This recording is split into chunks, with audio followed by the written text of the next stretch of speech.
really, really weird, really crazy. I always love the weasel words. It's always like, because I'll give you my thesis in a second, but I just want to respond to that. It's always like these weasel words like really weird, really crazy.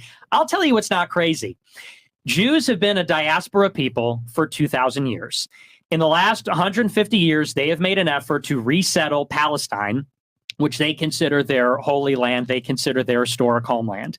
They have, by hook and by crook, in violent ways and through corruption, internationally conspired, in the sense that it's people that have made an agreement to make that happen, to resettle Jews in Palestine. And they did it in some legitimate ways, some illegitimate ways, in Europe, in the Middle East, in America. And in many cases, it was violent. It involved subterfuge. It involved corruption. The idea that like that pattern of behavior is happening, it's not really weird. It's not really crazy. You're right. People act in certain ways. People act according to their nationality, tribe, ideas they have. And so my thesis is that Jews in particular have a tribal as well as a religious reason to act the way they do. They're disproportionately represented in many sectors of America. And by the way, they're not jobs.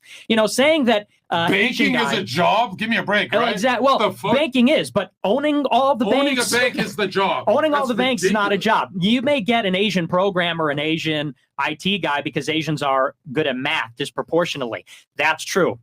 You might get a Mexican landscaper because it's cheap, low-skill labor that Mexicans are performing. Jews owning all the banks is something that they have inherited over centuries and millennia because of politics and because of religion. And so if we want to talk about how that got to be, I don't think there's anything crazy about that. I think it's actually an interesting and important question, because these are the decision makers in the society. It's not just people that are the legislators. We have to talk about the big money people. We got to talk about the media. We got to talk about the people in the bureaucracy. Determining their motivations and who they are is an important attribute of understanding why things are the way they are in America. The Jewish identity explains so much of it. That's the thesis. Okay. What's your response to that? What topic do you want to start